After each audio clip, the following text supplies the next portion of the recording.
You a there is stuff. you a See, you a you hold talking to. Let Aaron. You a Cause you keep too talking. emotional.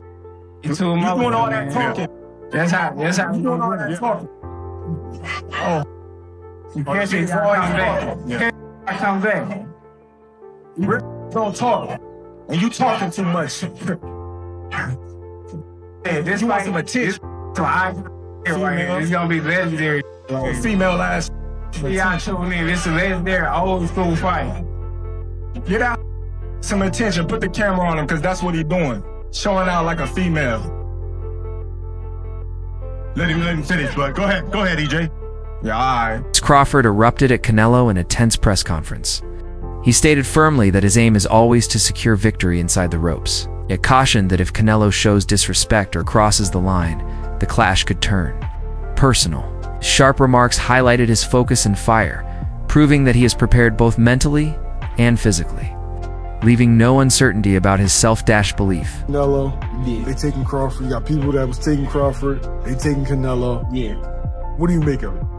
It should be that way because we talking about a great fight here. We talking about two great athletes.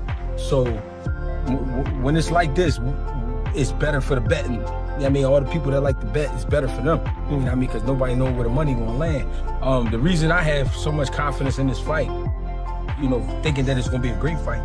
The reason I have so much confidence because I really believe that Bud Crawford doesn't fear Canelo Alvarez. A lot of his opponents in the past were nervous, scared from the beginning. I don't think Bud feel that way at all. I think we gonna get a good rumble on our hands. You know what I mean? It's just gonna come down to the big question for Bud is, can he take the shot? You know what I'm saying? The question I think for Canelo is, does he get old? I say that for a reason. It's he got a lot of fights, bro. He got, I think he going on almost 70 fights. You know what I'm saying? Or he a little bit under 70. That's a lot of fights for current time. You know what I'm saying? And Bud got a lot of gas still left, but he's older as well. You know what I mean? A lot of people like to give him shit for not being able to take a shot, or not that he didn't take the shot, but getting buzzed with some shots at lower weight classes. So it's like, how can he handle himself at 168 pounds? But you have to understand the physical to understand how. You know what I mean? I'm not about to get into all of that, but you know what I mean? I do understand he will be a lot more sturdy at 68. I mean, if you smart, you've seen it at 47 versus Earl Spence. You know? Asterisk to Greg Hackett has consistently voiced his conviction in Crawford's capacity to topple Canelo Alvarez, a view aped by Crawford's unshakable bravery, both inside and outside the squared circle. Hackett explains that Crawford never enters bouts with hesitation or fear. He emphasizes that Crawford's confidence is not prideful, but a result of years of discipline, triumphs, and adaptability. Confronting Canelo guarded as one of the sport's finest pound-for-pound fighters demands mental toughness, and Hackett is certain that Crawford has it in full measure.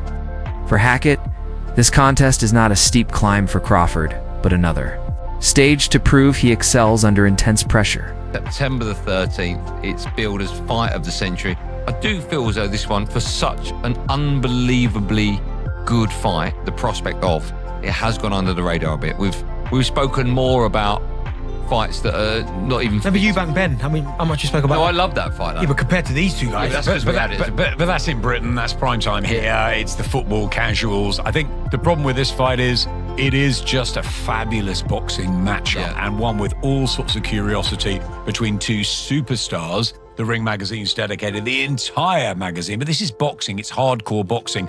I think Canelo is known. I think Canelo, obviously the Mexican machismo, that holds all the super middleweight titles, nearly 70-odd fights. He's been phenomenal. I think he's 35 now. But for Terence Crawford, he has definitely gone under the radar. 4-weight world champion, 41-0, 31 knockouts, a southpaw who's got IQ and speed and craft. I think it's a fabulously interesting matchup, the two of them, because you've got the big guy, the strong, super middleweight, really, really cultured, wonderful fighter in Canelo. But is he just slightly, ever so slightly, fine margins past his peak? And you've got Crawford, who needs this fight as his coming out party. The big news, it's on Netflix, so he'll get the attention. Can Crawford do it? It's a huge step again in weights but I think he's got the speed, and I think he's got the know-how, I'm sure we'll talk about it more next week, to cause problems for Canelo. And I think that he could win it on points. A highly regarded analyst in boxing portrays the prospective showdown between Crawford and Canelo as a huge elevation for Crawford, but still one within reach. Smith underlines that Crawford possesses one of the sharpest ring IQs in the game, able to adapt swiftly to an opponent's rhythm and expose gaps with precision. His quickness is another vital edge, since Canelo's defensive guard sometimes creates chances that a fast and clever boxer like Crawford could take advantage of. Smith predicts the encounter may ultimately be settled on the scorecards. He applauds the clash as one of the most electrifying potential battles of recent times, with both athletes pushing each other to their absolute limits. Tactical intelligence and refined skill. Like, you know, it's been billed as the biggest fight of the century. Some are saying the biggest fight of all time. Let's calm down, people. Let's breathe a little bit. It's a big fight. But it doesn't quite feel like those things. It doesn't feel like the biggest fight of the century. Like, this doesn't feel like, and maybe because I work these events, so it's slightly different, but this doesn't feel like Usyk Fury, for example. It doesn't feel like that at all. That felt like, oh my God, this is gonna happen. Undisputed heavyweight title fight. Remember, this is an undisputed super middleweight title fight. Just feels a bit lacking of something. Like, I can't believe that Max Kellerman is now part of this. And again, for nostalgia, we haven't got a Max Kellerman face-off. How? Canelo speaks great English now. How we haven't got that? Just to kind of give it a bit of spice, because Canelo, with his English, it's like he's only learnt the bad words. He does chat a lot of shit. So I almost feel like we should have done that. Maybe because it's on Netflix, it hasn't got a bit of a push from ESPN. Obviously, there's no DAZN stuff, obviously, because DAZN are not covering it. I feel like it's lacking something. And maybe because both of them don't trash talk either. Because when I think of the biggest fights of the last sort of 15, 20 years, you've always had one side of the fight, or one side who's a big trash talker. In some instances, two. The biggest fights, again, Usyk Fury. Fury was happy to do all the trash talking. Sold it. Event went massive. Mayweather, Pacquiao. Mayweather is happy to do all that, right? Mayweather, McGregor, hence why that went just colossal, because you got two of the biggest trash talkers ever doing it. This time, Canelo ain't saying anything, Crawford ain't saying anything. Feels a bit flat. Asterisk. Adeo Ladipo presents a more skeptical outlook on the contest, maintaining that although it has captured major attention, it lacks the unique spark found in recent high-level bouts, such as Alexander Usyk against Daniel Dubois. Ladipo contends that Crawford versus Canelo does not deliver the same equilibrium of suspense and competition, partly due to the natural gap in weight and the widespread expectation that favors Canelo, while Usyk versus Dubois provided a genuine clash of contrasting approaches and unpredictability. This fight appears less balanced to him. He argues that the thrill is generated more through promotion. I'm holding you to the standard you set. They're tagging this the fight of the century, colossal, super fight, Netflix, Dana White, right? So now we gotta look at it. You can't tell me something. See, I'm not the type of person where you could pee on my leg and tell me it's raining. If that's you and you're gonna let somebody urinate on your leg and tell you it's raining, that's on you. But I don't do that. I'm a critical thinker, and I'm not just gonna listen to what you tell me and see if the facts don't support that, right? So if this is the fight of the century, let's look at it. Boxing tickets, Canelo versus Crawford, right? Since August 29th, tickets listed, $2,566 value, $7 million plus worth of tickets.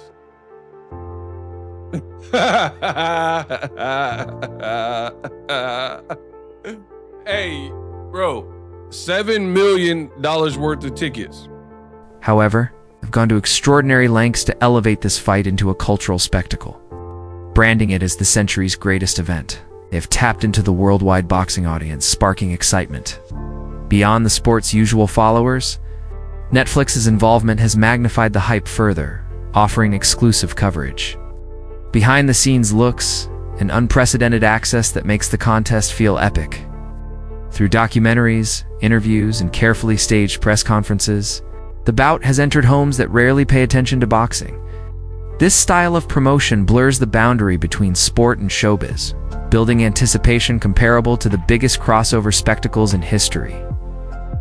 To have these two level of fighters meet, where does this rank at? I think it's one of those fights that, the interesting thing is, it wasn't as if every boxing fan said, boy, I can't wait to see Canelo fight Terence Crawford. In other words, it wasn't one of those fights, like there were more boxing fans that said, gee, I'd like to see Canelo fight David Benavidez. But having said that, I mean, among the hardcore boxing fans. For sure. Having said that, what they did, and this happens sometimes in boxing, they come up with a matchup that wasn't on everybody's mind, but kind of makes sense. And the proof is in the pudding. If you do one of those kind of matches and the interest is not there, you're going to find that out. For sure. In this case, obviously the interest was there because they've sold. I mean, I went online and looked at the the ticket sales and everything, and they've sold. Looks like they've already sold 40,000 seats. Oh yeah. Yeah, I believe they'll sell it out. Left in Allegiant Stadium, so that alone is an indicator. The amount of attention and coverage the fight has gotten, and this is one of those fights that will also have a good barometer as we get closer to the fight. How much is the mainstream sports media covering the fight? You know, it used to be in the old days, big fights were covered all the time by the mainstream sports media, not so much in recent years. And so that's always a barometer of whether it, really is as big as we think. As far as the actual matchup's concerned, when it was originally announced, I thought they were going to have a hard sell in convincing people that Crawford could come up 2 weight classes and take on a 168-pounder because he already moved up. Respected veteran Al Bernstein delivers an honest judgment, declaring that despite the immense promotional effort, this was not the matchup true boxing fans had been hoping for. In his view, the call for Crawford versus Canelo was never organic. Since enthusiasts were more eager to see Crawford remain in his natural division, or Canelo tested against rivals closer to his size, Bernstein explains that while the fight looks, he also points out that even though the marketing has created noise, the genuine excitement within core boxing circles remains lower compared to other historic clashes. Bernstein's perspective highlights the criticism that this fight is more of a promotional design than a response to real fan demand. So many tickets available for this fight because of that undercard. This promotion has been just, it's very interesting, man. Number one, there's no real reason for this fight to take place. Terence Crawford and Canelo. Nobody was asking for the fight. There's no natural connection between the two fighters. There's just two names that people think are on the top of a hypothetical list called the pound for pound list that many people act as if it's real. So they're two top pound for pound people, and they put them together and think this makes some big magic match. It may be a magic match once they get in the ring if Terence Crawford can overcome Canelo Alvarez. It's got a real potential for that. But what happens if the fight winds up just being what more than likely it'll be, which is Terence Crawford trying to get away from the bigger, stronger Canelo Alvarez? Because again, he's jumping so many weight classes. That's the gimmick. That jumping the weight class is the gimmick that is supposed to be attracting people to this fight. Gimmicks are not gonna pull it. And you can't tell me of the people. Now, there's gonna be many people in the stadium. People go to the fight for sure. There are gonna be people out there for that event. But you can't tell me that that particular event with the fights that they have on that card is going to be some memorable night of boxing, other than maybe it taking place in the main event. You have people. Many of these fighters are not from the United States. As I look from them, I would have to go out and see in the United States how many fighters from the United States do they actually have, right?